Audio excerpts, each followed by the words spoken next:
Good afternoon बच्चों। कैसे हो आप? अच्छे हो? चलो शुरू करते हैं आज की क्लास। और आज हमें एक लास्ट न्यूमेरिकल चैप्टर करना है, इंडेक्स नंबर्स। इसके बाद जो भी हमारे चैप्टर्स रहेंगे या तो वो थियोरी वाले रहेंगे या तो हमें उनमें कोई तो टेबल वगैरह ग्राफ वगैरह बनाने होंगे। तो वो बेसिक बेसिक चैप्टर्स है। न्यूमेरिकल वाइज ये हमारा लास्ट चैप्टर होगा। इसके पहले हम कितने चैप्टर्स पढ़ चुके हैं अभी? हाँ जी बोलिए। 3 चैप्टर पढ़ चुके हैं। सब न्यूमेरिकल वाले थे। न्यूमेरिकल प्लस थियरी दोनों ही थी, जो हमने साथ साथ क्या किए, खत्म किए। अगर उनमें पहले चैप्टर की बात करूं तो हाँ जी, मेजर्स ऑफ सेंट्रल टेंडेंसी और अर्थमेटिक मीन। दूसरा, measures of central tendency, median and mode.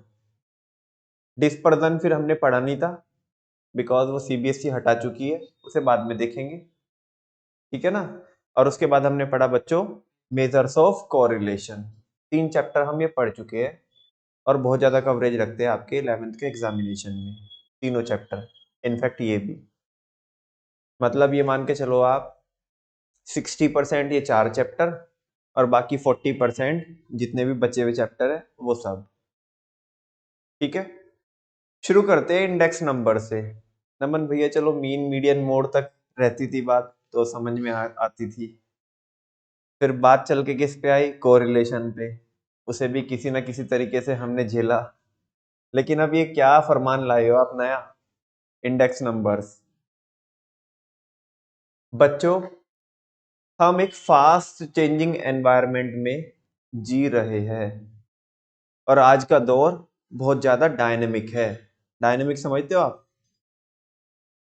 नहीं, डायनेमिक का मतलब होता है चेंजेबल। क्या होता है? चीजें बहुत तेज स्पीड से क्या हो रही है? चेंज हो रही है। चाहे अगर हम वो बात करें प्रोडक्शन की, चाहे बात करें प्राइसेस की, चाहे हम बात करें कि देश के अंदर जो क्राइम्स हो रहे हैं वो, और भी बहुत सारी चीजें। एक रास्ते से अगर हम आज निकलते हैं और 1 साल बाद खासकर दिल्ली की ओर अगर हम जाते हैं और 1 साल बाद अगर उधर से वापस से हमारा जाना हो तो पहचान में ही नहीं आते रास्ते कि क्या वाकई में ये वही रास्ते हैं जहां हम 1 साल पहले आए थे। बिकॉज जो हाईवे की कंस्ट्रक्शन है वो बहुत तेज स्पीड से क्या हो रही है? बोलो। चल रही है ना। नंबर ऑफ हाईवेज बन रहे हैं, है ना, अंडरपास बन रहे हैं, फ्लाईओवर्स बन रहे हैं, मेट्रो के ब्रिजेस बन रहे हैं, नॉर्मल रेलवे के ब्रिजेस बन रहे हैं। तो बहुत सारे चेंजेस हो रहे हैं। यस और नो? हाँ जी। नमन भैया, कहना क्या चाहते हो? कहाँ इंडेक्स नंबर तुम चालू कर रहे थे, कहाँ हाईवे वगैरह पे आ गए? बेटा यही चैप्टर है। ये चैप्टर खासकर हम प्राइस के लिए पढ़ेंगे और क्वांटिटी के लिए पढ़ेंगे, और सबसे खास हम खास बोलो तो प्राइस के लिए पढ़ेंगे। लेकिन प्राइस जैसे चेंज होते हैं ऐसे और भी बहुत सारी चीजें चेंज होती है। क्वांटिटी चेंज होती है, वैल्यू चेंज होती है, प्रोडक्शन यूनिट्स चेंज होती है। हाईवे के बारे में मैं बात कर रहा था, है ना। बहुत सारे वेरिएबल्स हैं जो चेंज होते हैं। क्या आप कभी ये जानना नहीं चाहोगे कि उनमें चेंजेस कितना हुआ है, उस चेंज का मैग्नीट्यूड कितना है? जैसे प्राइस चेंज हुए, है ना, तो प्राइस कितने चेंज हुए, ताकि हम ये पता लगा पाए कि हमारी जो कॉस्ट ऑफ लिविंग है वो अब कितनी आएगी। पहले कितनी आ रही थी और अभी कितनी आएगी। तो जब हम किसी भी वेरिएबल के मैग्नीट्यूड को पता लगाने की कोशिश करते हैं तो एक टूल हमें नजर आता है स्टैटिस्टिक्स का, इंडेक्स नंबर्स। और ये इंडेक्स नंबर एक ऐसी टेक्निक है जो हमारे को ये पता लगाने में हेल्प करेगी कि ऑन एन एवरेज किसी पर्टिकुलर वेरिएबल में over the period of time कितना चेंज हुआ है। लेट सपोज बच्चों, आप डेली जिंदगी जीते हो और बहुत सारे प्रोडक्ट यूज करते हो सुबह से लेके शाम तक। वो प्रोडक्ट फ्री में तो आते नहीं। बोलो, वो प्रोडक्ट फ्री में आते हैं क्या? नहीं, तो क्या क्या देना पड़ता है? पैसा चुकाना पड़ता है। क्या चुकाना पड़ता है? पैसा। से यस और नो? अच्छा, ऑन एन एवरेज आज मैं जो पैसा खर्च कर रहा हूं अपनी लाइफ को मेंटेन करने के लिए, अपने लिविंग स्टैंडर्ड को मेंटेन करने के लिए, लेट सपोज वो पैसा मैं खर्च कर रहा हूं कितना? 145। मैं एवरेज ऐसे बता रहा हूं, अपने मन से कोई एग्जांपल ले रहा हूं, कोई मेरे को एक एग्जांपल समझाना है आपको। ऑन एन एवरेज मैं डेली अपनी लाइफ को चलाने के लिए मैं 145 रुपए खर्च कर रहा हूं और इसी स्टैंडर्ड को मेंटेन करने के लिए पिछले साल मैं 100 रुपए खर्च करता था। हाँ जी, पिछले साल मैं 100 रुपए खर्च करता था इसी लिविंग स्टैंडर्ड को मेंटेन करने के लिए, जिसके लिए आज मेरे को 145 रुपीज क्या करने पड़ रहे हैं? खर्च करने पड़ रहे हैं। तो मैं आपसे पूछना चाहता हूं, सेम लिविंग स्टैंडर्ड को मेंटेन करने के लिए प्राइसेस में चेंज कितना परसेंट हुआ? Very good, 45%। बिकॉज जो लिविंग स्टैंडर्ड में मेंटेन कर पा रहा था 100 रुपए में एक साल पहले, आज उसी स्टैंडर्ड को मेंटेन करने के लिए मेरे को 145 रुपए खर्च करने पड़ रहे हैं। यानी कि 100 के ऊपर कितना खर्च किए? 45। तो 100 पे निकालोगे तो 45% चेंज आया है। कितना चेंज आया? 45% चेंज आया है। बच्चों, इंडेक्स नंबर क्या बोलेगा? इंडेक्स नंबर यही होते हैं जो मैं बोल रहा हूं। अब इनको हमें निकालना सीखना है कि ये कैसे निकालते हैं हम, ठीक है ना? आपको थोड़ा सा आइडिया लगेगा कि इस चैप्टर में हम पढ़ने क्या वाले हैं। जैसे 100 इंडेक्स नंबर था एक साल पहले मेरे लिविंग स्टैंडर्ड को मेंटेन करने के लिए, यानी कि ऑन एन एवरेज में 100 रुपए खर्च करता था अपनी लाइफ को चलाने के लिए डेली। लेकिन आज मैं कितने खर्च कर रहा हूं? 145। मतलब वो इंडेक्स नंबर जो आया कैलकुलेट करके वो आया 145। तो मेरे को क्या पता पड़ा कि उसी स्टैंडर्ड को मेंटेन करने के लिए, बोलो ना, आज मेरे को 45% पैसा एक्स्ट्रा खर्च करना पड़ रहा है। Can we say that? Can we say that there is a inflation of 45% in the market? Market में कितनी परसेंट इन्फ्लेशन है? 45% इन्फ्लेशन। सेम एज हम आउटपुट के लिए कर सकते हैं, यानी कि प्रोडक्शन के लिए। किसके लिए? प्रोडक्शन के लिए। कि पिछले महीने मेरी फैक्ट्री में 1 लाख यूनिट का प्रोडक्शन हुआ था, यस और नो? और इस बार कितना हुआ? 10 का प्रोडक्शन हुआ है। तुम बोल रहे हो भैया इसके लिए चैप्टर पढ़ने की क्या जरूरत है? ये तो मैं बहुत छोटे छोटे से पिद्दी पिद्दी से एग्जांपल दे रहा हूं आपको, क्योंकि चैप्टर का नाम है इंडेक्स नंबर और खासा ध्यान यहाँ पे है प्राइस इंडेक्स नंबर पे। किसके ऊपर? ताकि हम ये पता लगा सके इकोनॉमी के अंदर जो प्राइसेस है वो किस स्पीड से चेंज हो रहे हैं, उनका मैग्नीट्यूड क्या है। क्या इकोनॉमी के अंदर इन्फ्लेशन आ रही है, माने महंगाई आ रही है, या मार्केट में डिफ्लेशन आ रही है, मंदी आ रही है, यानी कि चीजों के भाव बढ़ रहे हैं या घट रहे हैं। एक ट्रेंड हम पता लगा सके। और वो कैसे कैलकुलेट करते हैं, ये सारी चीजें हमें सीखनी है। एक हल्का सा रफली आइडिया मिल रहा है आपको किस चैप्टर में हम क्या पढ़ने वाले हैं।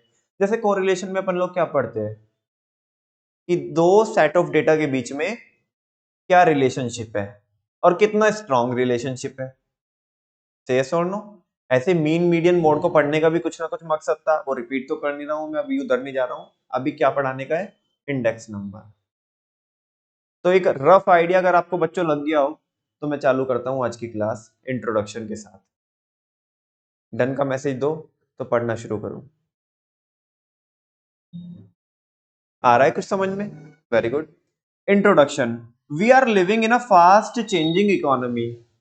हम कौन सी इकोनॉमी में जी रहे? फास्ट चेंजिंग इकोनॉमी में जी रहे हैं, जहां पे आप देख रहे होंगे आए दिन बहुत जल्दी जल्दी क्या हो रहे हैं? चेंजेस हो रहे हैं, ठीक है ना? एक बार एक टाइम था जब हमारी इकोनॉमी डेवलपिंग इकोनॉमी होती थी। आज हमारी इकोनॉमी इमर्जिंग इकोनॉमी है, जिसके अंदर बहुत सारी पॉसिबिलिटीज है। और वो जनरेट कैसे हुई है? बिकॉज देश बढ़ रहा है आगे, देश बदल रहा है ना? नई नई अपॉर्चुनिटीज क्रिएट हो रही है देश के अंदर, टेक्नोलॉजिकल एडवांसमेंट हो रहे हैं, दूसरी कंट्रीज हमारे पे नजर टिका के रखी है ना? हर कोई भारत के साथ क्या करना चाहता है? रिलेशन मेंटेन करके चलना चाहता है, ठीक है ना? क्योंकि हमारी कंट्री अब कहीं ना कहीं स्ट्रांग बन रही है। वो स्ट्रांग क्यों बन रही है? बिकॉज चेंजेस हो रहे हैं। क्या हो रहे हैं? चेंज। अब वो वाला भारत नहीं है ये, है ना, कि जहां पे चीजें नहीं होती थी, अब चीजें, मैं ये नहीं कह रहा हूं कि पहले नहीं होती थी, चीजें पहले भी होती थी दोस्त, लेकिन स्पीड कम थी।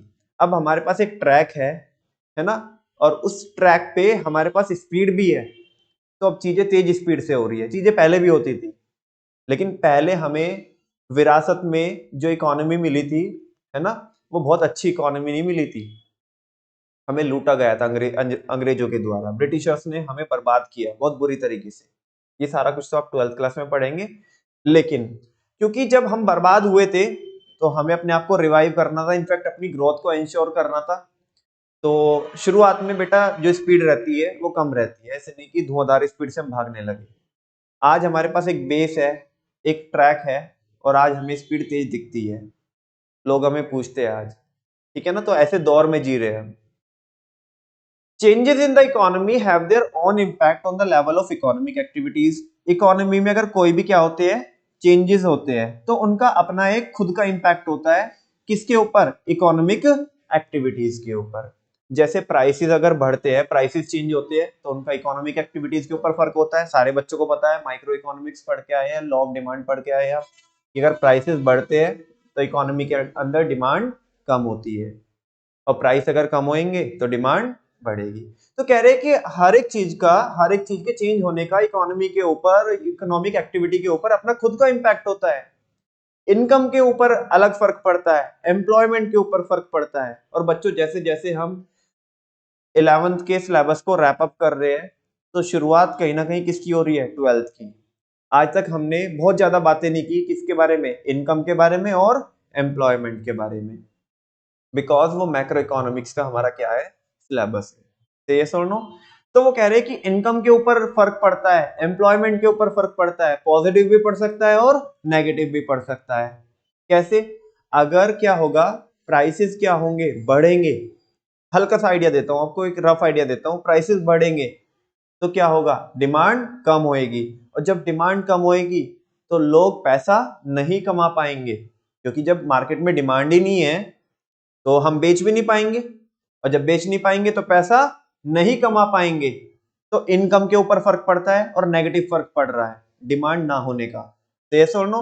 और जब इनकम के ऊपर फर्क पड़ेगा तो एम्प्लॉयमेंट के ऊपर भी फर्क पड़ेगा। एक बात बताओ, आज अगर मैं पैसा कमाऊंगा ही नहीं, और मेरे यहाँ पे 5 लोगों का स्टाफ है जो काम करता है, तो क्या मैं उनको बहुत लॉन्ग टाइम तक जॉब दे पाऊंगा? क्यों नहीं दे पाऊंगा? क्योंकि हमारे ऑर्गेनाइजेशन को ही क्या नहीं आ रहा है? प्रॉफिट नहीं आ रहा है। तो उस केस में हमें जो उन लोगों को हमने हायर करके रखा है, उन्हें हमें किक आउट करना पड़ेगा कि नहीं करना पड़ेगा? तो मुझे बताओ, एम्प्लॉयमेंट पे भी क्या पड़ रहा है? नेगेटिव इंपैक्ट पड़ रहा है। से यस और नो? हाँ जी, एम्प्लॉयमेंट के ऊपर भी क्या पड़ रहा है बच्चों? नेगेटिव इंपैक्ट पड़ रहा है। तो वो कह रहे हैं कि बहुत सारी चीजों के ऊपर इंपैक्ट पड़ता है, इनकम के ऊपर इंपैक्ट पड़ता है, एम्प्लॉयमेंट के ऊपर इंपैक्ट पड़ता है, इकोनॉमिक एक्टिविटीज के ऊपर इंपैक्ट पड़ता है, जनरल प्राइस लेवल के ऊपर इंपैक्ट पड़ता है। कैसे? मान लिया डिमांड बढ़ जाए, अलग अलग वेरिएबल्स की बात कर रहे हैं हम, डिमांड बढ़ जाए तो प्राइसेस भी क्या होंगे? बढ़ेंगे। नमन भैया अभी तो उल्टा बोल रहे थे आप, कि अगर क्या हो जाए, कि अगर डिमांड क्या होती है, अगर आप वो बोल रहे थे कि इनवर्स रिलेशनशिप होती है, लॉ ऑफ डिमांड के बारे में बता रहे थे, बेटा ये चीज अलग है, वो चीज अलग है, मैंने पहले भी बताया था आपको। पहले किस में चेंज होता है? प्राइस में चेंज होता है, तो डिमांड के साथ नेगेटिव रिलेशन होता है। और अगर शुरुआत में चेंज किस में हो? डिमांड में हो, तो किसके ऊपर फर्क पड़ता है? जो प्राइसेस के ऊपर फर्क पड़ता है वो पॉजिटिव फर्क पड़ता है। डिमांड अगर फर्स्ट एंड में ज्यादा होएगी तो प्राइसेस भी क्या होंगे? ज्यादा। और डिमांड अगर कम होएगी तो प्राइसेस भी क्या होंगे? कम होंगे। तो कह रहे हैं कि इकोनॉमी में जो चेंजेस होते हैं, पूरा बुलेट बता रहा हूँ रैप अप करके, इकोनॉमी में जो चेंजेस होते हैं उनका इकोनॉमिक एक्टिविटीज के ऊपर, इनकम एंड एम्प्लॉयमेंट के ऊपर, प्राइस लेवल के ऊपर, और ऐसी बहुत सारी चीजें होती है जिनके ऊपर फर्क पड़ता है। बहुत सारी चीजें नमन भैया जो आप 12th में पढ़ेंगे, जैसे कि foreign exchange rate, balance of payment, balance of trade, money supply, है ना, और कुछ मॉनेटरी मेजर्स होते हैं, कुछ फिस्कल मेजर्स होते हैं, है ना, जो हमारा बजट होता है, तो बजट के ऊपर इम्पैक्ट पड़ता है। तो कह रहे हैं कि बहुत सारी चीजों के ऊपर इम्पैक्ट पड़ता है। एग्रीगेट डिमांड के ऊपर फर्क पड़ता है, एग्रीगेट सप्लाई के ऊपर फर्क पड़ता है, इन्वेस्टमेंट मल्टीप्लायर होता है, इक्विलिब्रियम के ऊपर फर्क पड़ता है, नेशनल इनकम के ऊपर फर्क पड़ता है। बहुत सारी चीजें होती है जिनके ऊपर फर्क पड़ता है। We know that most values change and we are interested in knowing the extent of change. मैं इतनी देर से ये भूमिका बना रहा हूं, मैं बोल क्या रहा हूं आपको, मैं ये बोल रहा हूं कि हम जानते हैं कि बहुत सारी वैल्यूज क्या होती है, चेंज होती है। जैसे इकोनॉमी हमारी ग्रो कर रही है, इकोनॉमी चेंज हो रही है, इकोनॉमी डायनेमिक बन रही है, तो बहुत सारी वैल्यूज चेंज होती है। और हमेशा मैंने जैसे शुरू में भी बोला आपको कि हम ये जानने के लिए बड़े इंटरेस्टेड होंगे कि जो वैल्यूज चेंज हो रही है वो कितने हद तक चेंज हो रही है, उनके मैग्नीट्यूड में क्या चेंज आ रहा है, मतलब वो कितना क्या हो रही है, चेंज कर रही है। यस और नो बच्चों? नहीं समझ में आ रहा आपको मैं क्या बोल रहा हूं? आपको मेरी बातें समझ में आ रही है कि नहीं आ रही है? क्या बोला मैंने? मैं ये कह रहा हूं कि इकोनॉमी के अंदर क्या होते हैं, चेंजेस होते हैं। तो आप ये नहीं जानना चाहोगे कि किसी भी पर्टिकुलर चीज में जिसमें भी चेंज हो रहा है कि उसमें कितना चेंज हो रहा है और उसका हमारे ऊपर, हमारी लाइफ के ऊपर क्या इंपैक्ट पड़ रहा है, हमारे देश के ऊपर क्या इंपैक्ट पड़ रहा है? जानना चाहोगे कि नहीं जानना चाहोगे? वही बोल रहा है। And we are interested in knowing the extent of changes we have taken place over a period of time, sorry, which have taken place over a period of time। जो over a period of time changes हुए वो कितना change हुआ है वो हम जानना चाहेंगे। द चेंजेस इन कंजप्शन, हमारे कंजप्शन में कितना चेंज हुआ है, हमारे प्रोडक्शन में कितना चेंज हुआ है, जो हम एक्सपोर्ट कर रहे हैं उनमें कितना चेंज हुआ है, इंपोर्ट में कितना चेंज हुआ है, कॉस्ट ऑफ लिविंग, जो हमारी लाइफ को मेंटेन करने में जो खर्चा लगता है, जो पैसा लगता है, उसमें कितना चेंज हो रहा है। नेशनल इनकम, हमारे देश की इनकम में कितना चेंज हो रहा है। देश के अंदर जो एक्सीडेंट हो रहे हैं उनमें कितना चेंज हुआ, क्राइम जो बढ़ रहा है या घट रहा है कि जो भी है ना, वो हम जानना चाहते हैं। And many other activities are studied with the help of index number. और भी तमाम चीजें हम पढ़ सकते हैं किसकी हेल्प से, इंडेक्स नंबर की हेल्प से। बात समझ में आती है? ये जो हल्की सी मैंने भूमिका बनाई इस चैप्टर की, आपको समझ में आती है?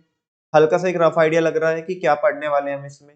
हम ये पढ़ने वाले कि किसी भी अगर चीज में चेंज होता है तो वो कितना चेंज होता है, वो हम फाइंड आउट करेंगे किसकी हेल्प से, इंडेक्स नंबर की हेल्प से। और खासकर हम पढ़ेंगे प्राइस में। पूरा चैप्टर ही जो ये है वो किसके लिए, खासकर प्राइस के लिए। बाकी चीजें भी पढ़ेंगे हम, लेकिन मेन फोकस किस पे रहेगा कि प्राइस में कितने कितने चेंजेस हुए हैं। ठीक है ना? बात करते हैं बच्चों किसकी, इंडेक्स नंबर की। सवाल यही है पहला कि जी इंडेक्स नंबर क्या होते हैं। इंडेक्स नंबर बच्चों एक टेक्निक होती है या एक टूल बोलो आप, स्टैट्स का एक ऐसा टूल बोलो जिससे हम क्या पता लगा पाते हैं, जिससे हम चेंजेस पता लगा पाते हैं इन the magnitude of a group of related variables. जो वेरिएबल्स रिलेटेड है ना, जो वेरिएबल्स रिलेटेड है उनमें कितना चेंज हुआ है ना, उस चेंज के मैग्नीट्यूड को जिस टेक्निक से हम पता लगा पाते हैं, उस चेंज को जो हम मेजर करते हैं जिस टूल से, जिस टेक्निक से, उस टेक्निक को बोलते हैं इंडेक्स नंबर। वापस से, an index number is a statistical device, ये एक स्टैटिस्टिकल डिवाइस होता है फॉर मेजरिंग चेंजेस। क्या मेजर करने के लिए, चेंजेस को मेजर करने के लिए in the magnitude of a group of related variables. जो रिलेटेड वेरिएबल्स है उनमें कितना चेंज हुआ है, जिस टूल के थ्रू हम इसको मेजर करते हैं उसको बोलते हैं index number. Index numbers measure the change with respect to time. Index number changes को मेजर करते हैं किसके रेस्पेक्ट में, टाइम के मेजर, टाइम के रेस्पेक्ट में। कि जैसे 2011 में ये साइकिल इतने की आती थी, 2021 में इतने की आती आती थी ये, है ना, तो कितना चेंज हुआ है साइकिल के प्राइस में। या एक जो बास्केट ऑफ गुड्स है जो हम खरीदते थे, वो 2021 में इतने की आती थी या 22 में इतने की आती थी, और अभी 23 में इतने की खरीदी है हमने, तो कितना चेंजेस हुआ है। तो टाइम के रेस्पेक्ट में हम चेंजेस फाइंड आउट करते हैं बच्चों। ज्योग्राफिकल लोकेशन के बेसिस पे भी, उसके रेस्पेक्ट में भी हम क्या कर सकते हैं, चेंजेस निकाल सकते हैं। लेट सपोज बच्चों अपन लोग अभी इधर रहते हैं, है ना, आप सारे बच्चे लोग इधर रहते हैं, है ना, एटलीस्ट 12 तक तो इधर है ही हो आप इधर यहाँ पे, है ना। तो आपको, आप जो अपने लिविंग स्टैंडर्ड को मेंटेन करते हो उसके लिए एक एक्स अमाउंट हम मान लेते हैं खर्च होती है ना। आप फिर कॉलेजेस में जाओगे, वहां पे भी आप क्या करना पड़ेगा, आपको आपकी लाइफ को चलाना पड़ेगा, वहां पे भी आप क्या करोगे, पैसा खर्च ही करोगे। तो आप ये देखोगे भाई मैं इस स्टैंडर्ड को यहाँ पे अपने होम टाउन में तो इतने में मैनेज कर लेता था या कर लेती थी, और यहाँ पे इतने पैसे लगते हैं, तो उसमें चेंजेस निकाल सकते हो। ये फर्क किसका आया? ये फर्क टाइम का फर्क नहीं आया, ये फर्क किसका आया? लोकेशन का फर्क आया। जैसे आप आज यहाँ पे हो, कल आप बेंगलोर में हो, परसों आप दिल्ली में हो, उसके बाद हैदराबाद में हो, तो डिफरेंट डिफरेंट लोकेशन पे आप क्या कर सकते हो? चेंजेस मेजर कर सकते हो with the help of index number. तो ये वो बोल रहा है ज्योग्राफिकल लोकेशन के रेस्पेक्ट में भी आप चेंजेस फाइंड आउट कर सकते हैं, एक्सेट्रा एक्सेट्रा। ऐसे अगर आप फॉरेन में जा रहे हो तो फॉरेन की कॉस्ट ऑफ लिविंग को इंडिया की कॉस्ट ऑफ लिविंग से क्या कर सकते हैं? कंपेयर कर सकते हैं। It also measures the changes in the value of variables like prices. ये किस में भी चेंज मेजर करता है? प्राइसेस में, वॉल्यूम ऑफ प्रोडक्शन, ये मैं सारी चीजें आपको बता चुका हूँ कि प्रोडक्शन जितना हो रहा है उसमें चेंजेस, जैसे हमारी फैक्ट्री में इतना प्रोड्यूस होता था अभी इतना हो रहा है। कॉस्ट ऑफ लिविंग, जो हमारी लाइफ को मेंटेन करने के लिए, लाइफ को सस्टेन करने के लिए जो हम पैसा खर्च करते हैं उसमें कितने चेंजेस हो रहे हैं, etcetera etcetera. Index numbers are also known as a barometer of economic activity. Index number, barometer समझते हो आप? बैरोमीटर नहीं सुना कभी? बैरोमीटर, बैरोमीटर एक डिवाइस होता है जो एयर प्रेशर को क्या करता है? मेजर करता है। ऐसे ही इंडेक्स नंबर एक ऐसा डिवाइस है, एक ऐसा टूल बोल सकते हो आप कि एक ऐसा टूल है जो इकोनॉमिक एक्टिविटी को क्या करता है? मेजर करता है। कहने का मतलब ये है अर्थव्यवस्था की पल्स को जो मेजर करता है वो कौन है? Index number. बिकॉज इसी से ही हम पता लगा पाएंगे कि चेंज कितना हो रहा है, वेदर वो हमारे प्राइसेस में हो, वेदर वो हमारे आउटपुट में हो, या बाकी और दूसरी चीजें जो ऊपर लिखी हुई थी। ठीक है ना? तो इंडेक्स नंबर को अगर कोई एक नंबर में ऐसा पूछे what is the barometer of economic activity, तो आप आंसर में क्या बोलेंगे? Index number. Index number barometer होता है किसका? इकोनॉमिक एक्टिविटी का। ये मेजर करता है इकोनॉमिक एक्टिविटीज को। ठीक है ना? Index numbers are expressed in percentage. इसको किस में एक्सप्रेस करते हैं हम? परसेंटेज में एक्सप्रेस करते हैं। समझ में आती है बात? हाँ बोलो। अच्छा, हल्का सा मैं आपको बता दूं थोड़ा सा। अब ये क्या है कि ये जो लिखा है ना ये टॉपिक, ये मैं अभी नहीं पढ़ाऊंगा, अभी आपको समझ में नहीं आएगा। मैं इसके आगे ही टॉपिक्स पढ़ाऊंगा और फिर बैक गियर मार के इधर पढ़ाऊंगा आपको, तो समझ में आएगा। उसके पहले मैं आपसे कुछ पूछ लेता हूँ। मान लिया बच्चों ये इंडेक्स नंबर है 100, ठीक है ना? अब ये इंडेक्स नंबर हो गया 158। कितना हो गया बच्चों? 158। इसका मतलब क्या है? इसका मतलब ये है कि ऑन एन एवरेज जो चीजें पहले, मान लिया अगर ये प्राइस इंडेक्स की बात कर रहा हूं मैं, कि जो चीजें ऑन एन एवरेज पहले कितने की आती थी?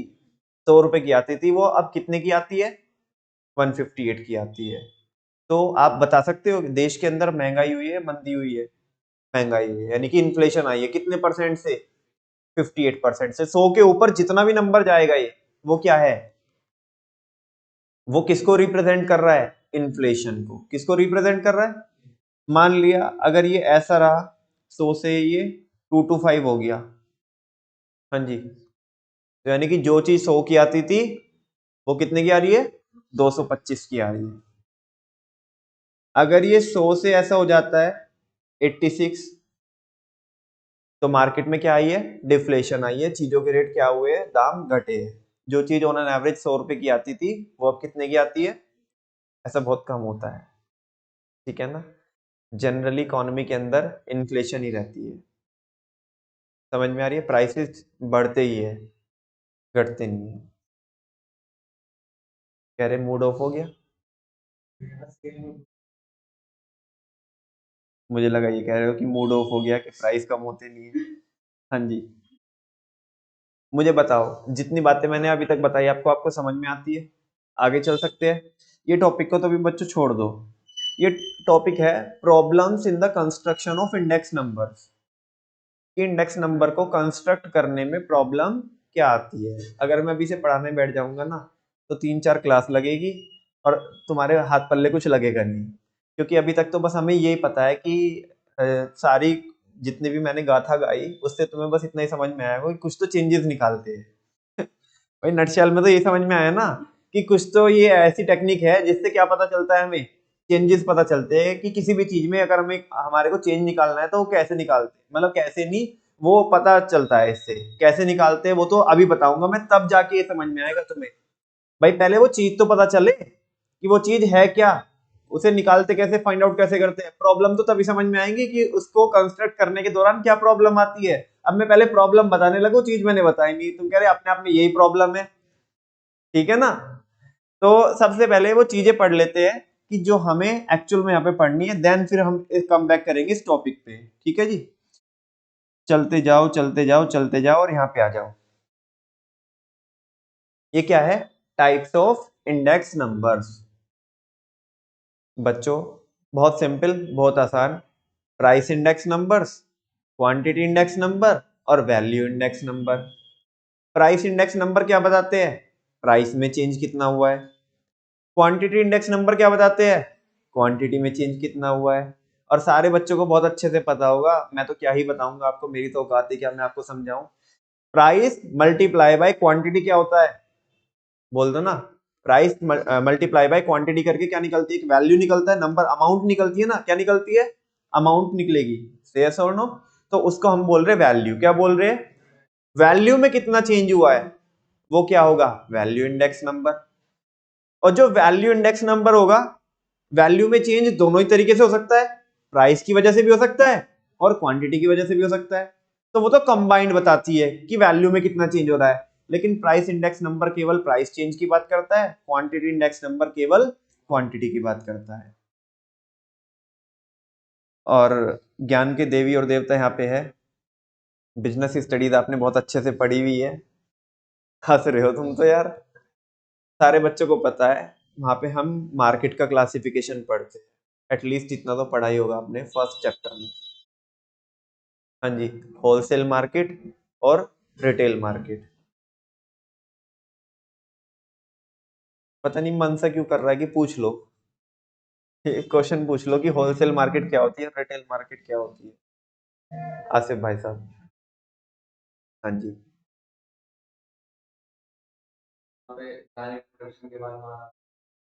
जहाँ पे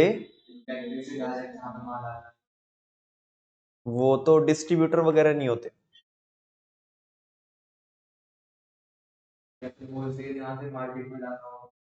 जहाँ से मार्केट में, मार्केट कौन से market,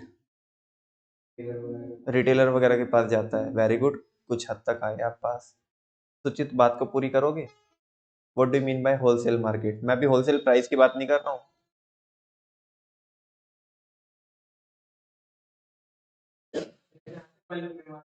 very good. Wholesale market वो होती है जहाँ पे बल्क क्वांटिटी में क्या होती है, डीलिंग होती है।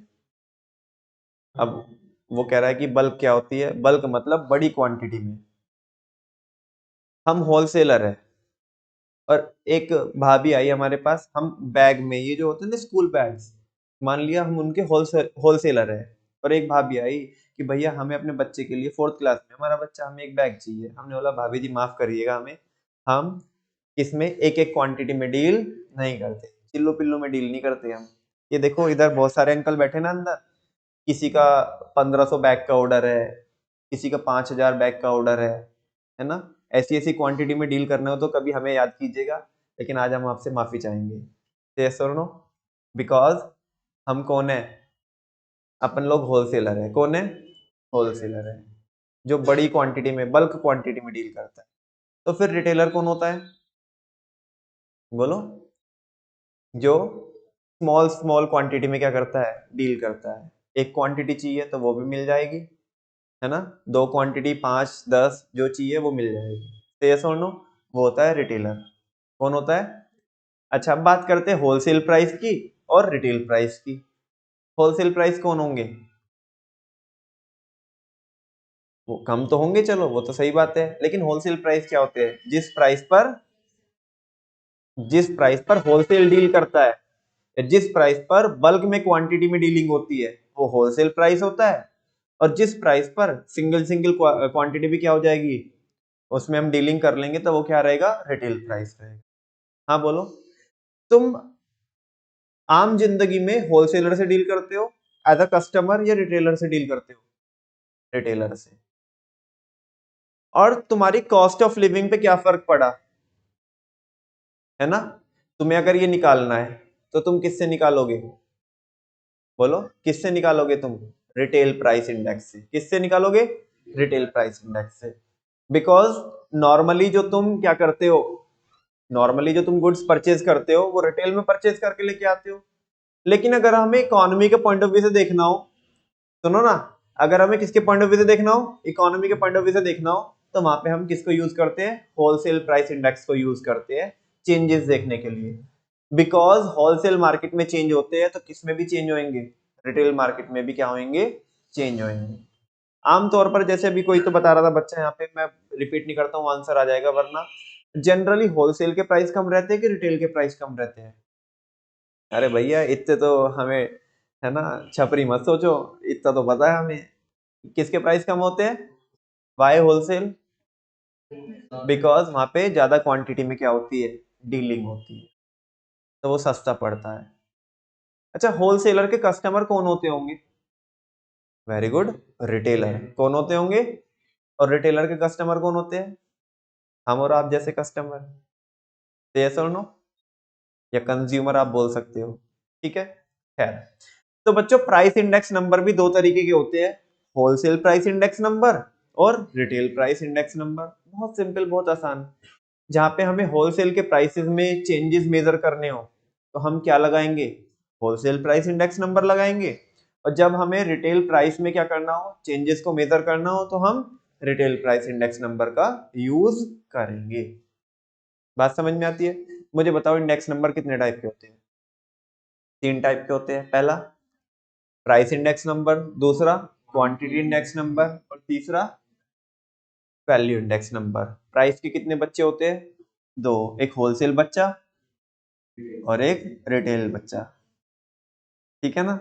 चलो, there are various kinds of index numbers which are as follows. First one is price index number. The price index numbers measure the general changes in price. जो क्या मेजर करता है, general changes in price, price में कितना change हुआ है, जो इस चीज को मेजर करता है between the current year and the base year. Naman भैया एक चीज से पीछा छूटता है तो दूसरी बला आ पड़ती है। अब ये क्या है, current year and base year, बेटा हाँ, जिस चीज से आप कंपैरिजन करोगे, है ना, आज आप ये बोल रहे हो कि ये चीज 145 की आती है और 2 साल पहले, है ना, 2022 में ये चीज इतने की आती थी, ऐसा बोल रहे हो आप।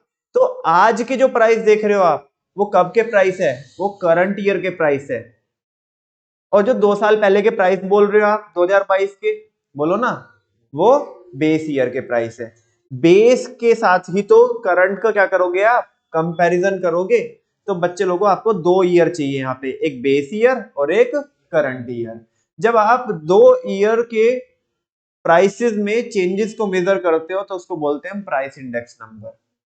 और वो 2 ईयर कौन होते हैं, एक करंट ईयर और एक बेस ईयर। करंट ईयर कौन सा होता है, जो अभी चल रहा है ना, और बेस ईयर जिसको हमने बेस माना है, जिसको हम ऐसा कंसीडर करके कंपेयर कर रहे हैं आज के प्राइसेस को, ठीक है ना।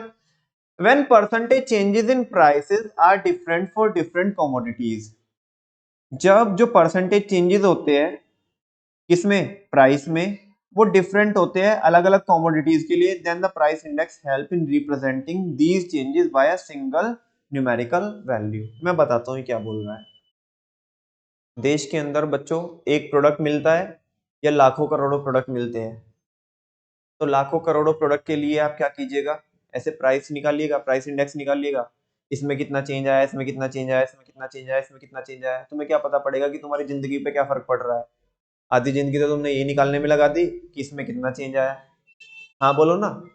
कलेक्टिवली अगर हम देख ले कि ऑन एन एवरेज एक इंसान को जो गुड्स चाहिए होते हैं लाइफ को सस्टेन करने के लिए, मतलब जो हमारी नेसेसिटी होती है, नेसेसिटी तो ऑलमोस्ट सबकी सेम होती है, यस और नो, उस उसकी एक बास्केट बना लो। क्या बना लो, बास्केट बना लो, बास्केट ऑफ गुड्स बना लो।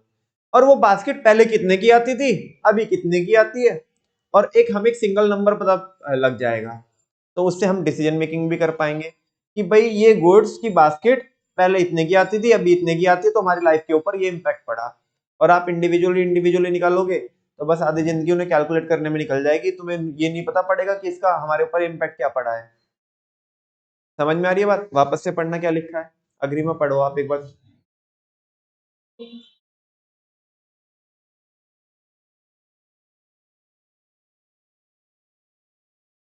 हाँ, मतलब जब अलग अलग चीजों के प्राइस अलग अलग स्पीड से, अलग अलग पेस से, अलग अलग मैग्नीट्यूड से क्या हो रहे हैं, चेंज हो रहे हैं, तो फिर हमें कैसे पता पड़ेगा कि हमारे ऊपर क्या फर्क पड़ रहा है? तो उस केस में इंडेक्स नंबर काम में आएगा।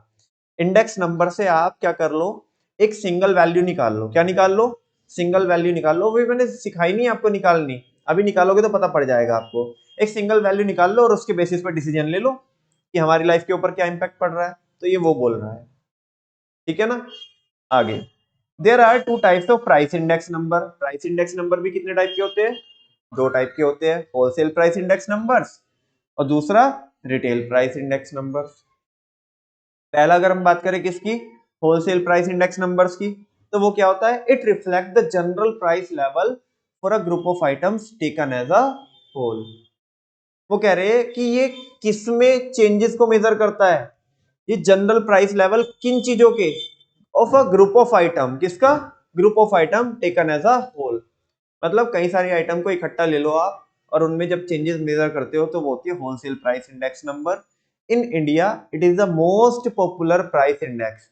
सबसे ज्यादा पॉपुलर ये ही है होलसेल प्राइस इंडेक्स, क्योंकि मैंने अभी थोड़ी देर पहले भी बोला था आपको कि रिटेल के प्राइस में भी जो चेंजेस होता है वो किसके बेसिस पे चेंज होता है, होलसेल। होलसेल मार्केट में चेंज होएगा। अरे तुम्हारे सप्लायर, तुम्हारे पापा रिटेलर है और तुम्हारे पापा किसके लेके आ रहे हैं, होलसेलर से। होलसेलर अगर होलसेल मार्केट में ही प्राइसेस चेंज होंगे तो रिटेल मार्केट में भी क्या होंगे, प्राइस चेंज होंगे। तो कहते हैं सबसे ज्यादा पॉपुलर है और सबसे ज्यादा यूज की जाती है in the business industry and policy market.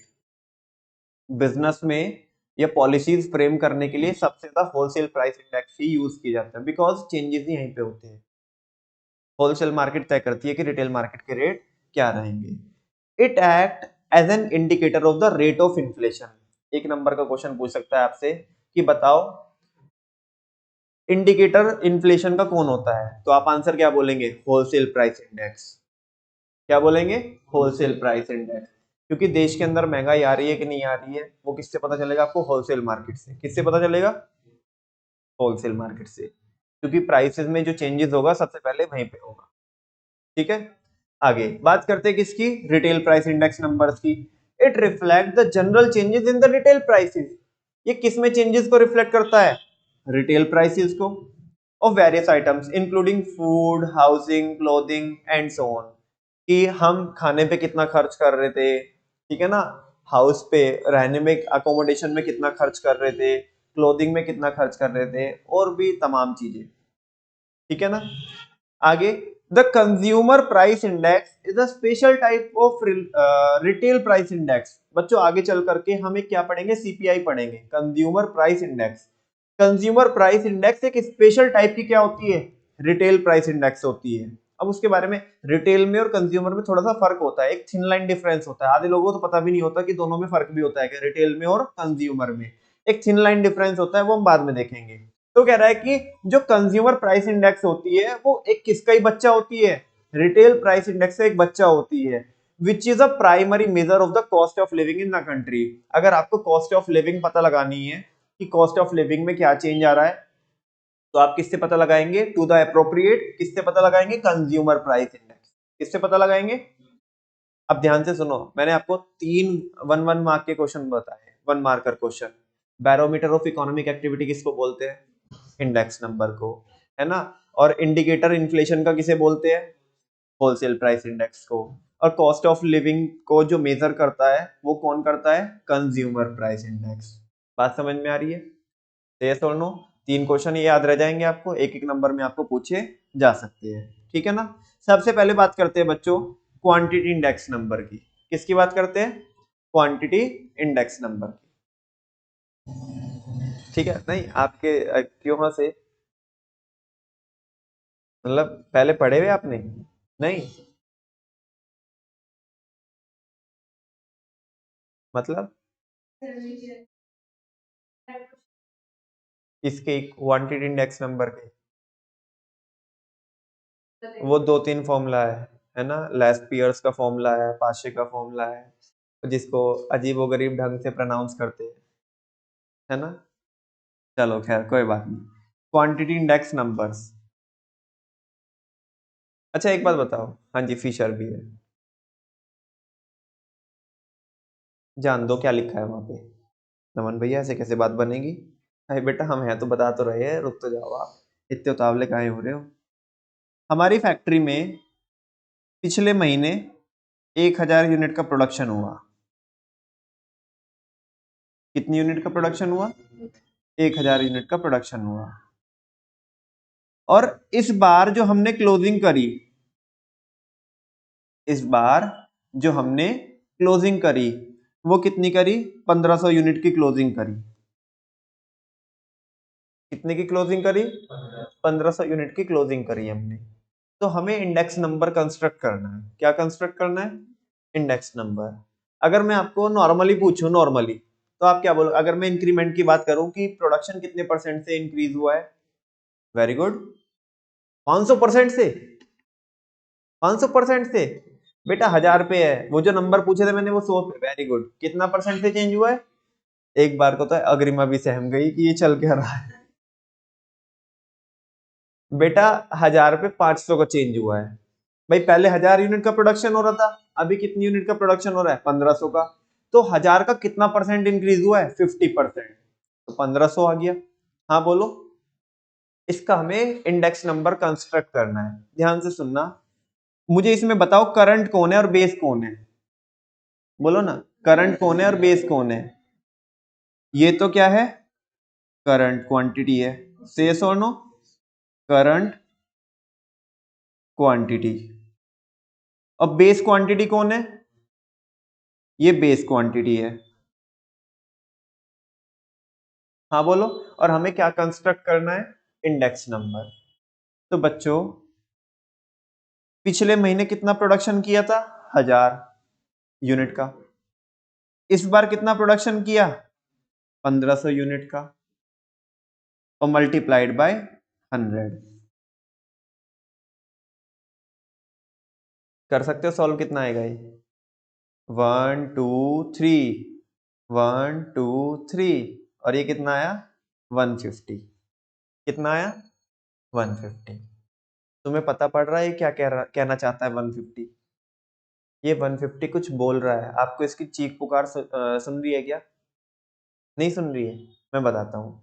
ये कह रहा है कि ऑन एन एवरेज अगर हम पिछले महीने 100 यूनिट्स प्रोड्यूस कर रहे थे, तो इस महीने कितनी यूनिट प्रोड्यूस कर रहे हैं हम ऑन एन एवरेज? बोलो ना। 150। और वही तो है। ऊपर तो उसने एग्जैक्ट नंबर दिया, हमें इंडेक्स नंबर बताना है। क्या बताना है? और मैंने अभी आपको बताया था बच्चों, 100 के ऊपर ये नंबर जितना भी होगा उतने परसेंट से क्या हुआ है? इंक्रीज हुआ है। क्या हुआ है? इंक्रीज हुआ है। नई बात समझ में आती है आपको? अब ये नंबर ऊपर कुछ भी हो, हमने तो एक सिंगल नंबर लेके आए। क्या लेके आए? उससे उससे देखो, उससे डिसीजन मेकिंग लेने में थोड़ी दिक्कत हो रही थी हमें, डिसीजन मेकिंग करने में। इधर इससे आसान हो रहा है ना, एकदम से समझ में आ रहा है। अच्छा, पिछले महीने में अगर 100 यूनिट बनाते थे तो इस बार कितनी की है? 150 यूनिट बनाई है। तो प्रॉपर सी बात पता चल रही है कि कितने परसेंट का इंक्रीमेंट हुआ है? 50% का। 100 पे निकालोगे तो 50% कितना ही होता है? 50 होगा, और 100 में ऐड कर दोगे तो फाइनली कितना आ जाएगा? 150 आ जाएगा। मुझे बताओ, इंडेक्स नंबर बनाना है आपको? क्वांटिटी बता रहा हूं मैं। क्या बता रहा हूं? Quantity index number. चीजों की कवरेज पूरी करके चलोगे, सारी चीजों को समझोगे, तो फ्यूचर में कोई दिक्कत नहीं आएगी, फंडामेंटल्स स्ट्रॉन्ग हो जाएंगे। और ये हाईवे जा रहा है और इधर से कट मार के ऐसे कहीं तो आ गए हाईवे पे, तो एक्सीडेंट के चांसेस हो जाएंगे। समझ में आ रही है बात? तो एक स्पीड से शुरू से ही चलेंगे हम, सारी चीजें कवर करके, बीच में कट नहीं मारेंगे कि आधी चीजें छोड़ दी आधी चीजें पढ़ ली। चाहे तो सामने से बोलूंगा कि ये नहीं पढ़ाऊंगा, पूरा चैप्टर नहीं पढ़ाऊंगा, पढ़ाऊंगा नहीं तो पूरा नहीं पढ़ाऊंगा, और अगर फिर पढ़ाऊंगा तो पूरा पढ़ाऊंगा। समझ में आ रही है ना? बीच में कट नहीं मारेंगे। मुझे बताओ समझ में आया कि नहीं आया? अरे कोई कोई ये ऐसा कोई फॉर्मूला है क्या? ये कॉन्सेप्ट है क्या है? मुझे बता दो, अगर हमारे को क्वांटिटी इंडेक्स नंबर का फॉर्मूला बनाना हो तो कैसे बनाएंगे? ये ऊपर क्या लिखा मैंने? ये क्या है? ये क्या है? करंट क्वांटिटी है, ठीक है ना, और ये क्या है, बेस क्वांटिटी है मल्टीप्लाइड बाय 100। करंट क्वांटिटी को मैं Q1 बोल दूं तो तुम्हें कोई प्रॉब्लम है? हो सकती है प्रॉब्लम, लेकिन अभी नहीं होगी। पहले ये लिख दूं मैं नीचे, नीचे वाले को Q0 बोल रहा हूं। प्रॉब्लम नहीं है तुम्हें? देख लो। हाँ जी, है प्रॉब्लम? नहीं है प्रॉब्लम? पक्की बात? हाँ जी, आपको प्रॉब्लम बोलो ना नहीं होनी चाहिए, बिकॉज नीचे में कौन आती है, बेस क्वांटिटी आती है। बेस क्वांटिटी को मैंने Q0 मान लिया। क्या मान लिया? Q0। और जो करंट ईयर की क्वांटिटी है उसे क्या मान लिया, Q1 मान लिया। तो अगर आपको क्वांटिटी इंडेक्स नंबर कंस्ट्रक्ट करना है तो कैसे निकालिएगा आप? हाँ जी, इसको ऐसे निकालते हैं हम। इसको लिखते कैसे है, ये जो क्वांटिटी इंडेक्स नंबर है ना, तो इसे हम लिखते हैं Q01। क्या लिखते हैं? यानी कि बेस से कंपेयर कर रहे हैं हम किसको, करंट को। तो Q01 is equal to Q1 upon Q0 into 100। अरे नोटेशन हो सकती है टिपिकल, कॉन्सेप्ट टिपिकल नहीं है।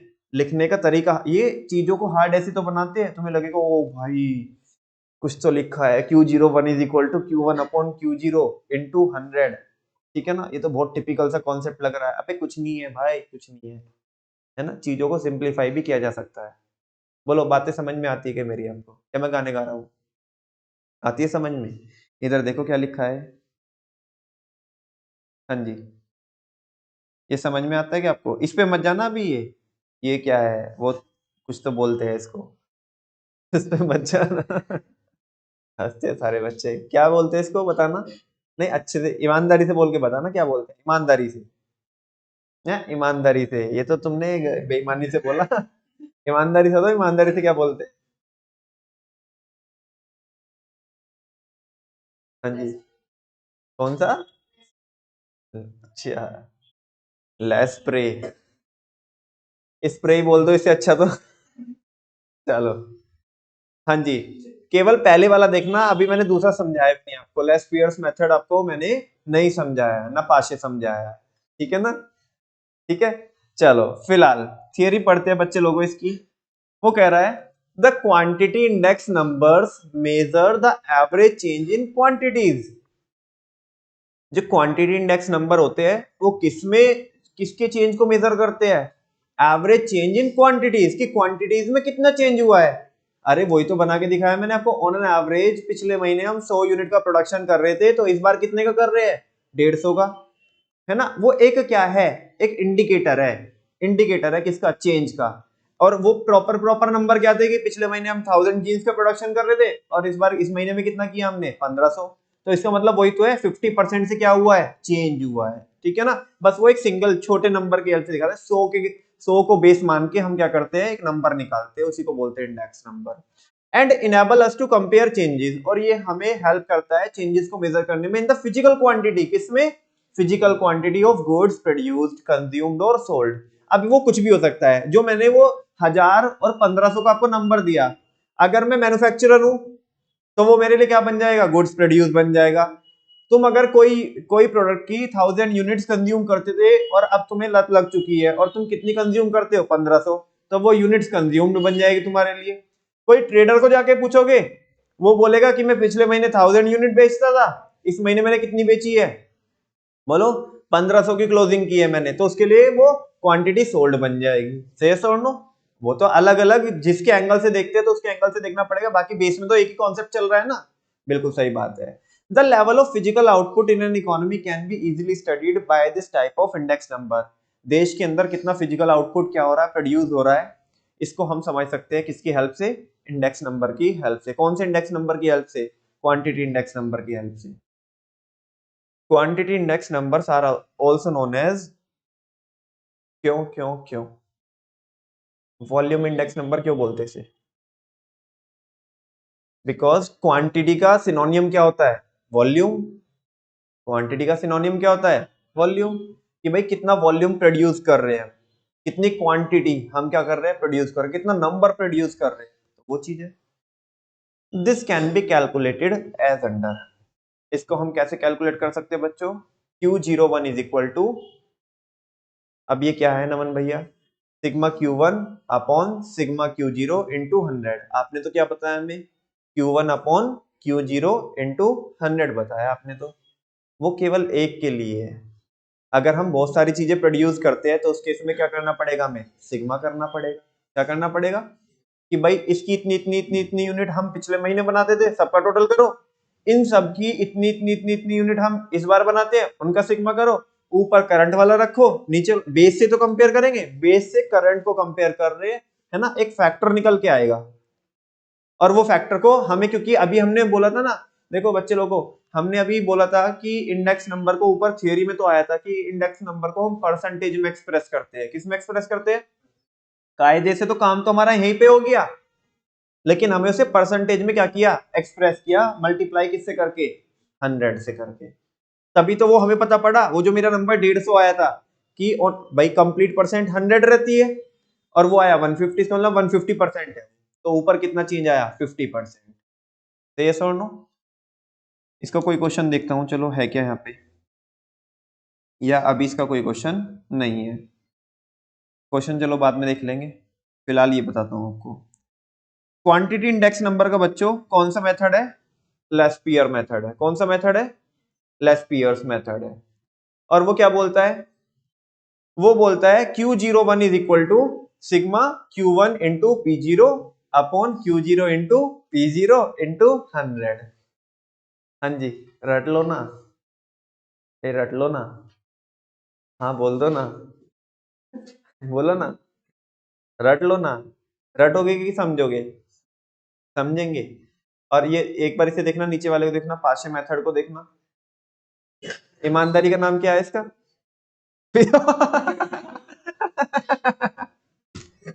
पिशाच भाई ऐसे मत करो, बच्चे डर जाएंगे, ठीक है ना भाई साहब, अगर ऐसे मत कीजिए, छोटे छोटे बच्चे नन्हे मुन्ने डर जाएंगे पिशाच में वैसे इन्हें पढ़ाई से डर लगता है ना, ये भूत प्रेत का नाम सुन करके डर जाएंगे बच्चे। हाँ जी, नेक्स्ट है बच्चों पाशे मेथड। और अगर आपको इन दोनों को समझना है, अगर आपको इन दोनों को समझना है, तो वापस से बच्चों मेरे को क्या करना पड़ेगा, एक गियर और डालना पड़ेगा, और उसके लिए आपको क्या समझना पड़ेगा, आगे के कॉन्सेप्ट समझने पड़ेंगे, तब जाकर के आपको ये समझ में आएगा। बात समझ में आ रही है, हालांकि मैं समझा यहीं पे भी सकता हूँ, कोई प्रॉब्लम नहीं है, लेकिन बस वो मुझे समझ में आएगा, तुम्हें समझ में नहीं आएगा। और ऐसे समझाने से क्या फायदा, मेरे को तो आता है, मेरे को तो पता है। और अगर मैं आपको मतलब ऐसा तुम्हें टाइम पास करने के लिए बोलूं, तो बस इतना बोल दूंगा, तुम्हें समझ में कुछ नहीं आएगा कि जो लेस्पियर में जो हम वेट देते हैं हल्का फुल्का, जिसे मीन समझ में आता है, मीन, वेटेड मीन भी पढ़ के आए बच्चे लोग हम, तो ऐसी बात नहीं है कि बिल्कुल भी समझ में नहीं आएगा, आ जाएगा समझ में, लेकिन थोड़ा अपनी लिमिट को स्ट्रेच करना पड़ेगा आपको। इधर देखना, लेस्पियर में क्या किया है, ये देखो पहले, ये तो सेम ही है, और ये भी सेम ही है, जो हम किस में पढ़ते थे, सिंपल एग्रीगेटिव मेथड में। किसमें, अब लगे हाथ जब बात आई है, तो थोड़ा सा हल्का इसको भी समझ लो, कहीं ये ना हो कि नमन भैया ने तो भगा दिया ऐसे ही सिंपल एग्रीगेटिव मेथड को। नाम से डिफाइंड है सिंपल एग्रीगेटिव मेथड। सिंपली क्या कर दो, एग्रीगेट कर दो, एग्रीगेट मतलब टोटल कर दो, किसको, बेस ईयर की क्वांटिटी को और करंट ईयर की क्वांटिटी को, और क्या कर लो, इंडेक्स नंबर बना लो ऊपर नीचे रख के, तो सिंपल एग्रीगेटिव मेथड है। अब पाशे ने बोला और लेस्पियर्स ने बोला कि नहीं नहीं यार, ऐसे नहीं होता, कि केवल सिंपल से है ना थोड़ा सही नहीं रहता है, उसकी अपनी रेलिवेंसी है, वो बिल्कुल भी समझ में नहीं आएगा आपको, बस हल्का सा ये बता रहा हूँ कि ये है क्या, और वापस से आगे की चीजें समझा करके फिर यहाँ पे लेके आऊंगा, तब ज्यादा चीजें समझ में आएगी आपको। थोड़ा जो चैप्टर है भारी नहीं है, कैलकुलेशन बहुत सिंपल है इसकी, बस वो इक्वेशंस बनी कैसे है, बस उसको आपको डाइजेस्ट करना है, अगर वो समझेगा तो बाकी कुछ रह नहीं जाता इसमें। मुझे देखो, जो लेस्पियर है, लेस्पियर ने Q01 निकालना बताया आपने को, क्या बोला, इधर देखो, इसे भूल जाओ पहले P0 को, दोनों में P0 को भूल जाओ, मुझे बताओ अभी आपको सिंपल एग्रीगेटिव मेथड में और लेस्पियर्स मेथड में कोई फर्क समझ में आता है क्या, सारी चीजें क्या है, सेम है। उसने बोला कि अगर आपको क्वांटिटी इंडेक्स नंबर निकालना है और मेरे मेथड से निकालना है, तो जो करंट ईयर की क्वांटिटी है, बेस ईयर की क्वांटिटी है, कुछ ना करो, बस उसमें एक काम कर लो आप, उसमें किसका, उसको ना वेट दे दो आप, उसको क्या दे दो, वेट दे दो, और वेट किसका दो, बेस ईयर के प्राइस का वेट दो। किसका वेट दो, बेस ईयर के प्राइस का वेट दो। जैसे बच्चों मैं बोलता हूं आपको ये फॉर्मूला रटना नहीं पड़ेगा, सिंपल एग्रीगेटिव मेथड समझ में आता है आपको। इसने क्या बोला, बेस ईयर के प्राइस का वेट दो। अब तुम बोलोगे भैया बेस, तुम्हें कैसे पता पड़ा बेस ईयर के प्राइस, बेटा P0 लिखा है, क्या लिखा है, P1 होता तो क्या होता है, करंट ईयर के प्राइस होता है, क्या होता है, करंट ईयर के प्राइस। उसने बोला कि आप क्या करो, क्वांटिटी को किस में मल्टीप्लाई कर दो, बेस ईयर के प्राइस से मल्टीप्लाई कर दो। और उसका अपना मीनिंग भी अभी समझाऊंगा, वो अभी नहीं, मतलब एक दो क्लास लगेगी, वो समझ में तभी आएगा आपको, ठीक है ना। आप देख रहे होंगे कि हमने जो वेट दिया, ऊपर नीचे किसका वेट दिया, बेस ईयर के प्राइस का वेट दिया। नीचे वाला तो बन गया Q0 P0, क्या बना, Q0 P0, यानी कि बेस ईयर की क्वांटिटी, बेस ईयर का प्राइस। बोलो, ऐसे बोलो, बेस ईयर की क्वांटिटी, बेस ईयर का प्राइस। यानी कि इसका मतलब क्या हुआ, जब बेस ईयर की क्वांटिटी और बेस ईयर का प्राइस उनकी मल्टीप्लाई कीजिएगा आप और उनका सिग्मा कीजिएगा, तब आएगा सिग्मा क्या, Q0 P0। और ये क्या है, ये है कि बेस ईयर में कितना खर्चा करते थे हम, क्योंकि बेस ईयर की क्वांटिटी है और बेस ईयर का ही क्या है, प्राइस है। अरे तुम्हें समझ में आती है बात, मैं अपने एंड से ट्राई कर रहा हूँ, ठीक है ना, यहाँ पे समझाने के लिए बहुत ज्यादा, मतलब ऐसा नहीं बोल रहा हूँ मैं 100% समझाऊंगा, वो तो बाद में समझ में आएगा, पहले आगे के समझने पड़ेंगे टॉपिक आपको, ठीक है ना। अच्छा, अभी ऊपर क्या लिखा है, ऊपर लिखा है Q1 P0, करंट ईयर की क्वांटिटी, बेस ईयर के प्राइस, करंट ईयर की क्वांटिटी, बेस ईयर के प्राइस। समझ में आ रही है कुछ बात, कि क्वांटिटी तो आज की है और प्राइस कब के है, उनकी मल्टीप्लाई करके सिग्मा निकालने का और फिर उसे क्या करने का, कंपेयर करने का। इतना ही समझो बस, इससे ज्यादा नहीं समझो। ज्यादा अगर समझना चाहते हो अभी, तो बस इतना ध्यान रखिएगा कि लास्पियर ने क्या बोला, बोलो ना, कि जैसे आप सिंपल एग्रीगेटिव मेथड से क्या निकालते हो, क्वांटिटी इंडेक्स नंबर कंस्ट्रक्ट करते हो, तो उसमें ज्यादा कुछ नहीं कीजिएगा, उसमें बेस ईयर का वेट और दे दो, बेस ईयर के प्राइस का वेट दे दो और तब कैलकुलेट कर लो। इसका अपने आप में मीनिंग होता है, वो बिल्कुल भी नहीं बताऊंगा, क्योंकि मुझे पता है तुम्हें समझ में नहीं आएगा, उल्टा गाली मारोगे मेरे को कि ये चल क्या रहा है, ठीक है ना। एक बार इसमें आना, पाशे में आना। पाशे बोला, ए हम अलग चलेंगे रे, ठीक है ना, ऐसा कैसा काहे, है ना। तूने क्या बोला रे, अरे तुम बोल दो अपने, हमारे बच्चे अब इतने तो होशियार हो ही गए कि बता सकते हैं कि वो पाशे की सोच क्या थी। नाम जरूर उसका पाशे था, ठीक है ना, लेकिन पीछे नहीं था। बोला पीछे नहीं रहेंगे, आगे रहेंगे एक कदम। किसका वेट देंगे, करंट ईयर के प्राइस का वेट देंगे। किसका वेट देंगे, बस इतना ही समझो, ठीक है ना। और बहुत अप्रोप्रिएट मीनिंग क्या होता है, वो आपको खुद पे खुद, जब मैं बैक गियर मार के इधर लेके आऊंगा ना, मुझे बताने की भी जरूरत नहीं पड़ेगी, तुम्हें खुद समझ में आ जाएगा। हाँ जी, बच्चों शायद बोलने में इन फॉर्मूलाज को आपको बोलने में क्या हो सकती है, दिक्कत हो सकती है ना। लेकिन आज की डेट में बता रहा हूं, वो तो मेरी गारंटी है कि मैं आपको क्लास में बुलवा के भेजूंगा, है ना। आज के दिन पे आपको फॉर्मूला में बोलने में प्रॉब्लम हो सकती है, लेकिन ये मेरा मानना है कि आपको लिखने में कोई प्रॉब्लम नहीं होगी इन फॉर्मूला। जो चीजें अगर मैंने बताई है, अगर वो आपके माइंड में फिट होती है कि लास्पियर ने बोला किसके प्राइस का वेट देंगे हम, बेस ईयर के प्राइस का वेट देंगे, तो आपको कोई प्रॉब्लम नहीं होनी चाहिए। और पाशे ने क्या बोला, अगर आपको मेरी लाइफ लॉन्ग ये बात याद रह जाती है ना, तो बिलीव मी, आपको जिंदगी में कभी भी ये फॉर्मूला सब भूल जाओगे, ये फॉर्मूला नहीं भूलोगे। बस इतनी बात याद रखना कि लास्पियर ने तो क्या बोला है, बेस ईयर के प्राइस का वेट देने बोला है, और पाशे ने बोला पीछे नहीं रहेंगे। नाम है पाशे, लेकिन ना होवे पीछे। और वेट देंगे किसका, करंट ईयर का, बेस का नहीं देंगे, करंट ईयर का वेट देंगे हम, करंट ईयर के प्राइस का। और बस जल्दी से मेरे को इसी नाम पे आप ये फॉर्मूला लिखा के दिखा दो, मतलब लिख के दिखा दो, ताकि लेस्पियर को और पिशाच की, सॉरी मतलब पाशे की आत्मा को शांति मिल जाए।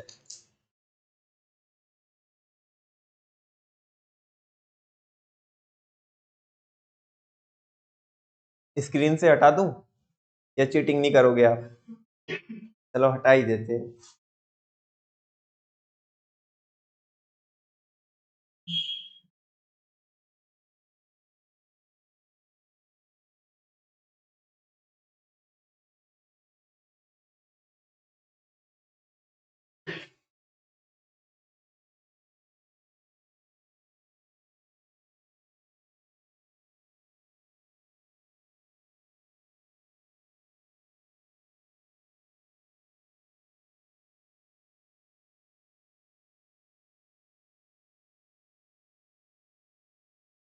पहले अपने मन में सिंपल एग्रीगेटिव मेथड लेके आओ, फिर जब लेस्पियर का फॉर्मूला लिखोगे तो सिंपल एग्रीगेट लिखो और जो आपको एडजस्टमेंट करने बोला था वो कर दो, हो गई। और जब पाशे का लिखोगे आप तो वही सिंपल एग्रीगेट को जहन में रखो और उस पाशे की क्या कर दो, एडजस्टमेंट कर दो।